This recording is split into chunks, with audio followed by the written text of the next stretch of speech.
Hey guys, today I'm going to work on putting an air conditioner on my shop. A good friend of mine, Jay Bryan, gave me a air conditioner that he had for his shop and he never installed it, and it sit around in his garage for 10 years, he said. So I brought the AC unit over here and fired it up. It does still work. I mean, I don't know how long it'll work, but it still works. And this unit, we did do some testing on it by just running a 220 line from my shop out to the unit. Now this unit is one that you might see on the side of like a school building, you know, if they do those extra buildings, those trailers to expand while they're building or something. This is one of those. The brand on it, Sun, but they've sold out now. So for this little shop, it should be perfect, and I'm going to install it right next to this window. So here's one of my challenges. I've got this rippled surface right here that it's not, I'm not going to be able to seal down flat. But this is a 2-story building. It has a loft up there. So what I'm doing is I'm going to come in right below the loft, and then inside the shop I'll run some ducting to get the air distributed in there. This would be nice to have some AC out here. It gets hot in the summer, and it also has a heat strips, so it does have a heating unit, and you just put a heat and cold simple thermostat on it and it'll fire up and run. Alright, this is a view of it uncovered. That's the supply, so that'll be pushing cold air or hot air out, and this is the intake. And you can see they had this 2-inch, or not 2-inch, but it's about probably 1.5 inch thick foam around each one of these openings, so that when you press it up against the building and it gets flat with this mounting surface, you've actually got that compressed a little bit to seal, and then these stick through the wall, these little flanges. So first thing we need to do is I took some measurements, and I'm going to come over here and cut some cardboard. This is some big pieces of cardboard I had.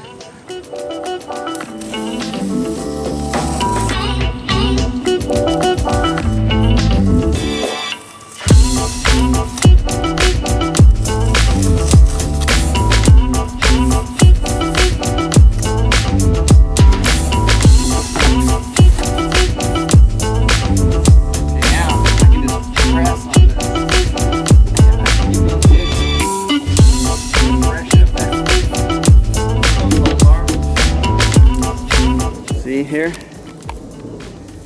can you see the corners right here of where that was? So, and here's the corners of this one.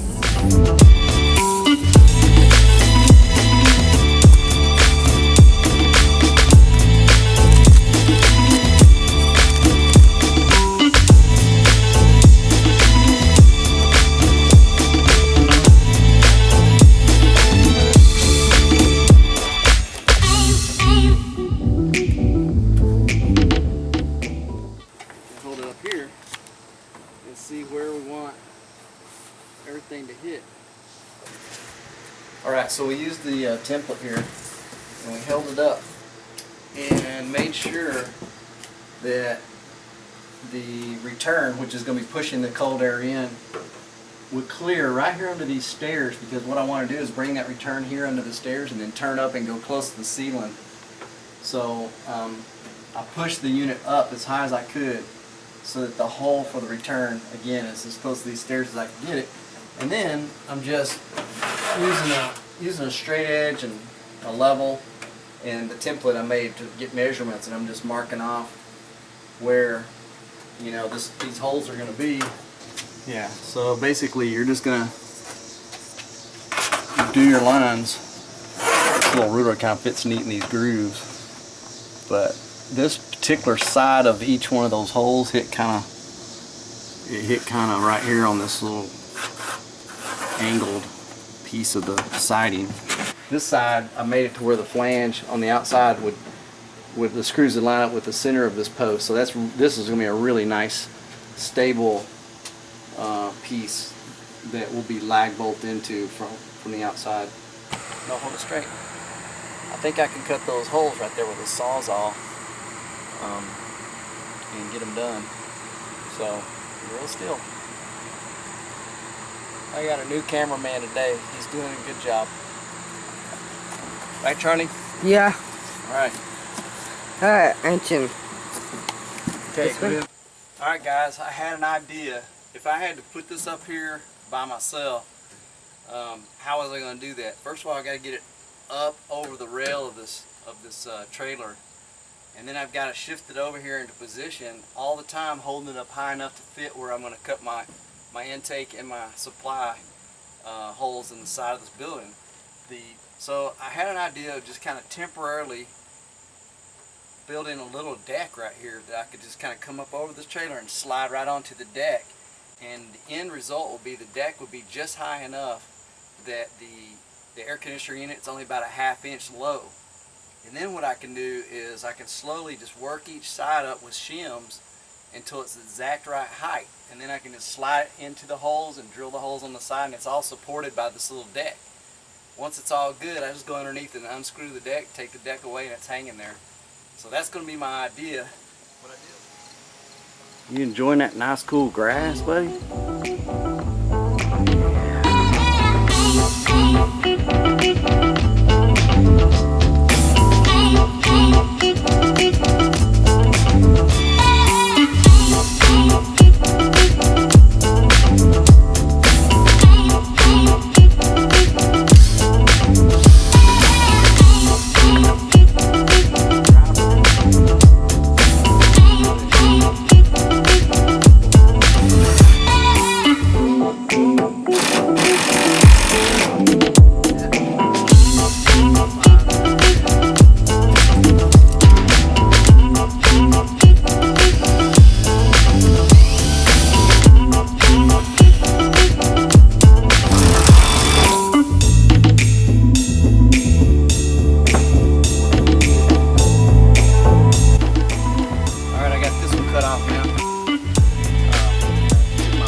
Look how close I am to the trailer. I'm real close to the height of my trailer.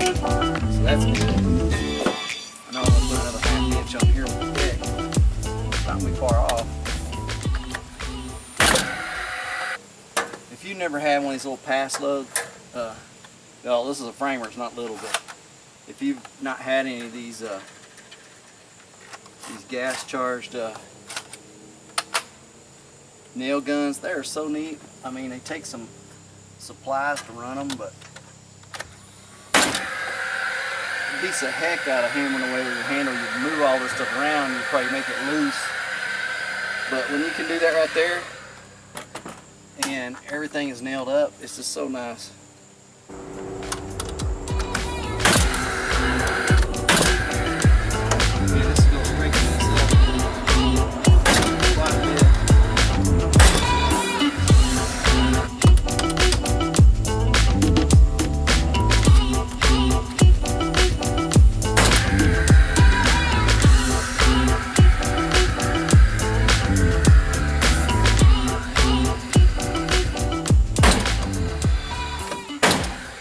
If I leave a little ledge right here, we can put another board right here up against here and span the gap. So I'm gonna do that. I'm gonna go half of my 2x here and half of my 2x in the middle, so I can put another.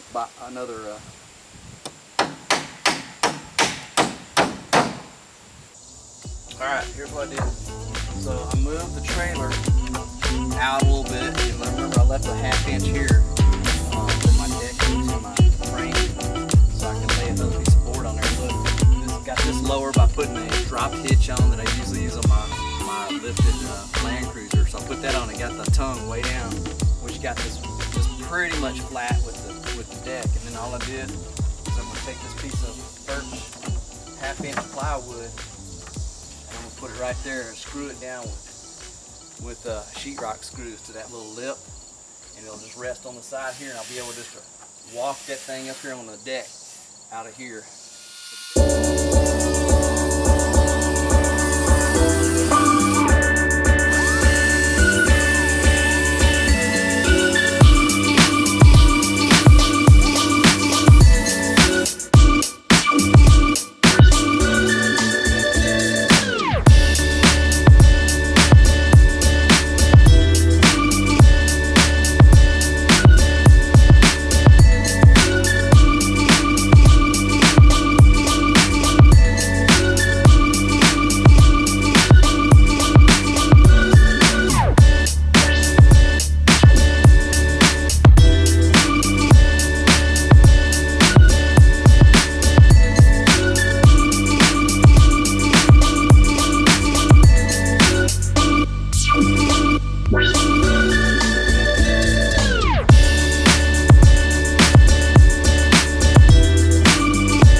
put this one under it.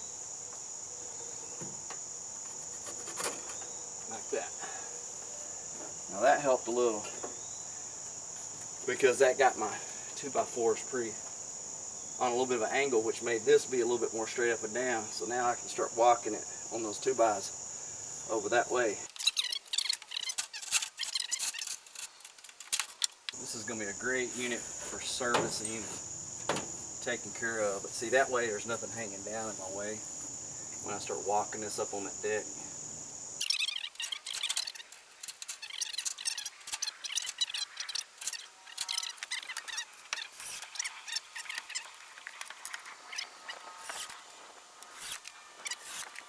There's my ramp. It's below these 2x's, so it should just walk over. Let's give it a try. Now, as I'm already anticipating, as I start going up this ramp right here, it's really going to be leaning back. So what I'll do is I'll take a couple of those 2x's that I can set under the back edge of it to keep it up.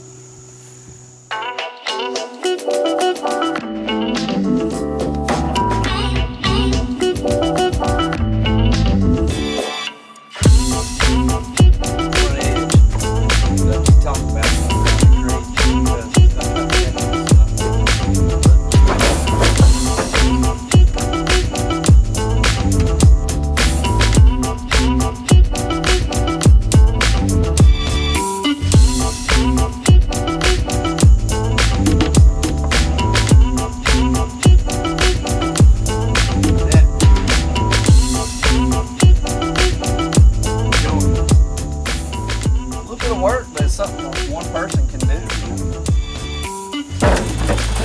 Got the edge on the deck right there.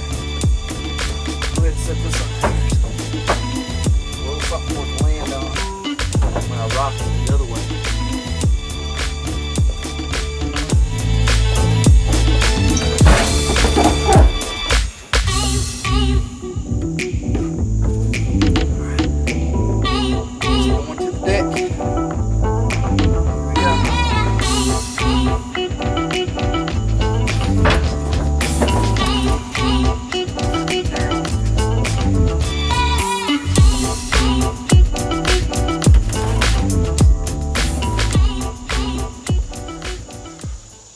Alright, at this point, I think we're in a pretty close position where we can start putting our trim on and lining it up this way and cutting our holes in the wall. So I'm going to leave it right there. That's how you do it with Texas know-how right there. One person show.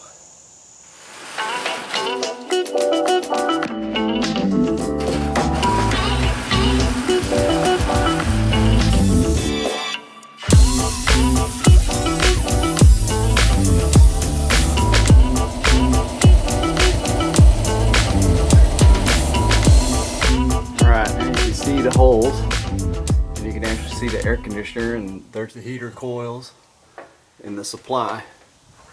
So got this all cut out, split stuff, so we just cut these through. Real easy in that soft PVC.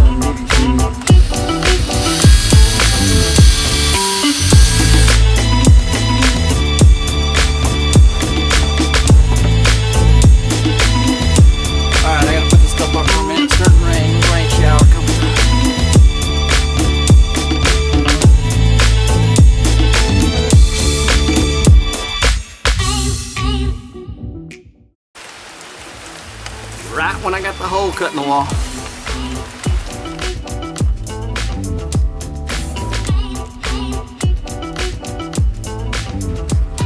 Take a look and see how close we're getting.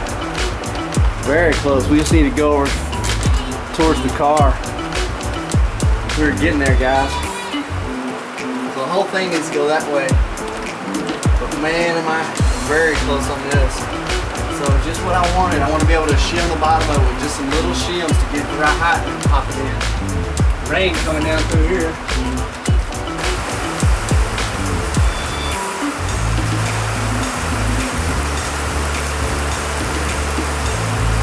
Man, it's coming down.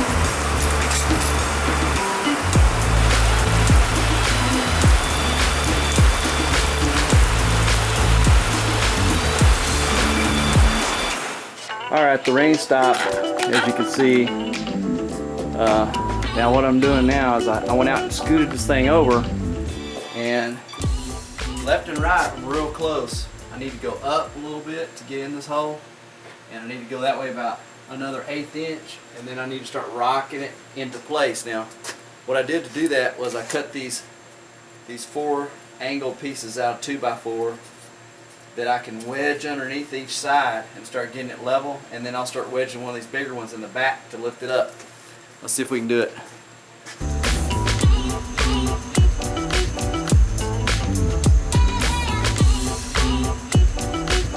Get that side up a little bit. Let's do a little bit more on the other side.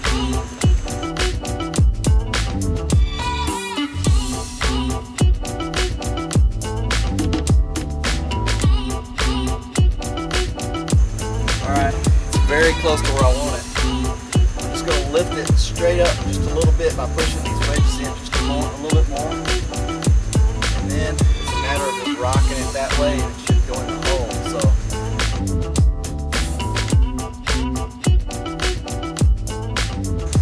Alright, now it's time to see if I can rock it forward.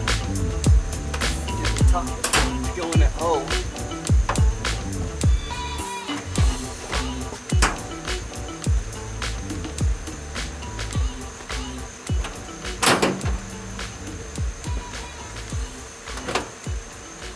I think it's going in there. Let's see where I'm at. Right. I mean, I don't know if this will. Oh man. I gotta bring y'all over here to see this. This is pretty good. Oh my goodness. I got it pretty good right on the dot. I mean, it's amazing what the human eye can do just looking at stuff and lining it up. That's pretty good. So I'm going to screw it in right there. So now I think what I'm going to do is anchor. I'm going to use this long bit right here. It's a 1/4 inch, and these are 5/16, so it'll still get a bite. Just for this first one down here, because I want to get it stuck in place.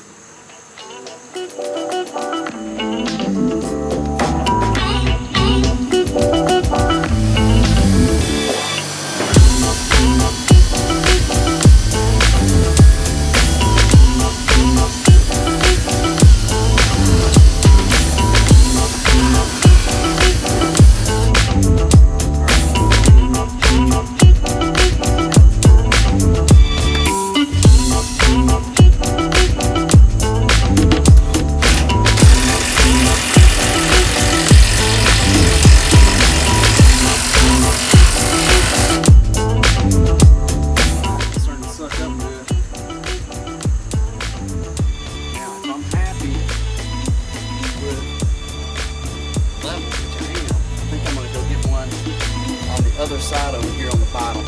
Same thing with the anchor. Okay, I went and checked inside. Looks great. Everything is really straight right now. So let's put this one in.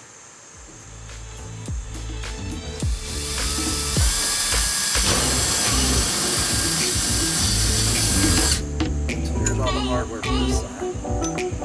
Just a little bit shorter.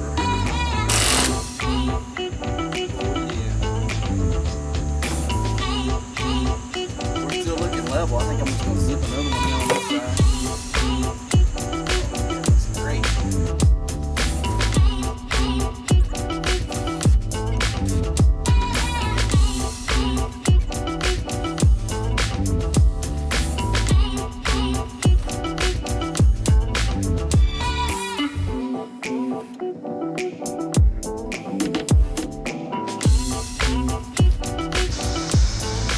Alright guys, got this completely on. You see that top piece of trim now, and I had it overhanging over here so that when the rain comes down the edge of this, it drips off here and doesn't try to get in that crack. And then here's what I did up here. I cut these at angles that match those angles on that thing, and then this one's overhanging as well, and then I just put bolts in them. So now I'm going to just caulk a bead right along the top of here. Come around here, down in here, up here, across here. I'll probably put a little bead right across the top of this too. So I've got some caulking to do. I'm probably gonna do that when it's daylight so I can see it good. Alright guys, I got that one ran. That's the 220 power. This is gonna be my thermostat wire here, but I can't get it to make all the corners and actually get down. So what I did was, this is a little tip. Just use some weed eater cord, and it'll slip through here real easy. And you just get it going. See, it just slips down through there, no problem. And this is in your flex conduit. And then when you get right here, use a little bit of white tape. I use white electrical tape instead of black. I found that it actually is it's softer for some reason. I've never found the black tape that's this soft, and when you peel this off, it doesn't leave all the glue that the black tape does. So if you don't really like using black electrical tape because of its properties, when you pull it off, it's all sticky and nasty. The white does really good, but you got to get a good 3M white. Don't pinch pennies on it. Just take this and tape it on, and then even if it's not all the way through, the weed eater cord will actually kind of act as a pre-guide and help it go down through there. So you can kind of just start pushing this, and it's kind of leading the way, and then you just go outside and you'll see the end of that weed eater cord, hopefully. Let's go see what we see out there. Alright, it's dark, so I'm holding my flashlight and the camera here, but you can see the weed eater cord just came right out. It's no big deal. And then now I can just kind of pull this. Again, I'm going to do this with one hand, but it came off. Dadgummit. That's not what you want to do. I should have just gone inside and kept pushing on it. I think I'm close. I think it's right about here, so let me just go see if I can push it real quick. But that's a trick you can use. Tape it on a little better.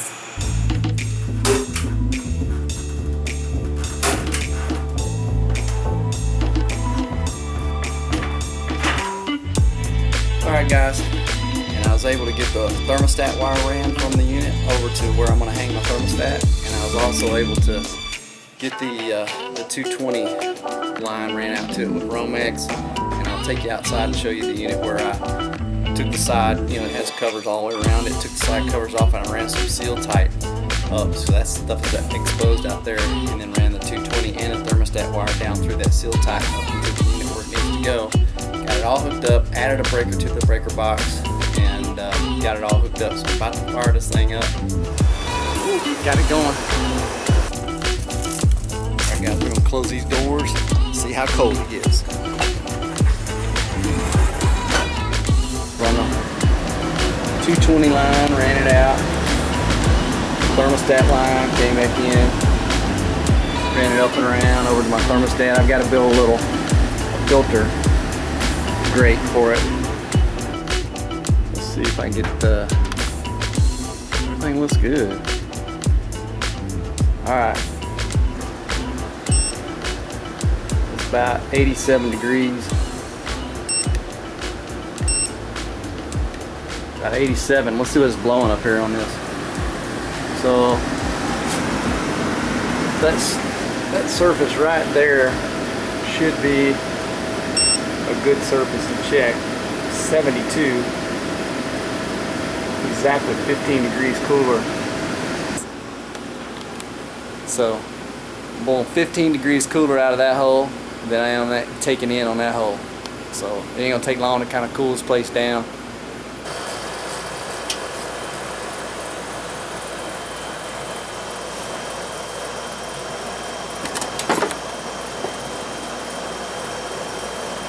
That off, that was temporary.